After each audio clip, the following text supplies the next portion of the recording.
The faithfulness of God can be seen in the lives and ministry of Holladay Park Church of God over the last 122 years. We agree in praise to our God along with the psalmist when he says, "But you, Lord, are a compassionate and gracious God, slow to anger, abounding in love and faithfulness." Also with the prophet Jeremiah we say, "Because of the Lord's great love we are not consumed, for his compassions never fail. They are new every morning.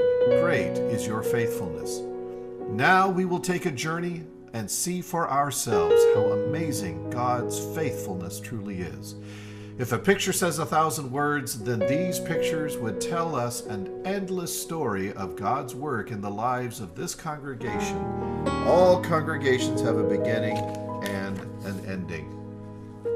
Our story begins here in 1896 with Reverend John L. Green, along with his family and other leaders who started this congregation. They began with cottage prayer meetings, and in time, the few faithful expanded their interests and influence to a rented hall at Southwest 2nd Avenue in Jefferson. There followed the building of a structure at 430 Southeast Hawthorne Boulevard in 1904.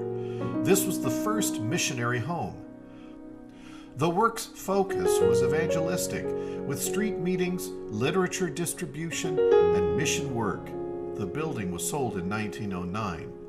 In 1908, a new location was found at Northeast Garfield and Failing Street. Here a parsonage church was built, which became known as the Failing Street Church of God. This was considered a missionary home and chapel.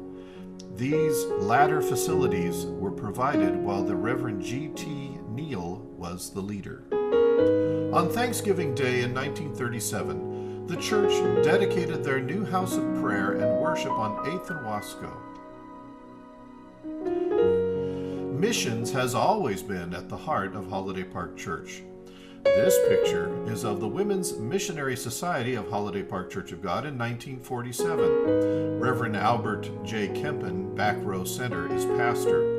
You will note a lovely young woman seated second from the right on the front row as Corolla Fritzler and her lovely daughter, Sally. On May 30th, 1954, the church building and annex was sold to Lloyd Corporation, and that is now the property of the Lloyd Center Mall. The congregation purchased the property on 21st and Tillamook on June 20th, 1954, and built our present building in 1956. James Wade was the pastor at that time. The building was paid for in 1978 under the leadership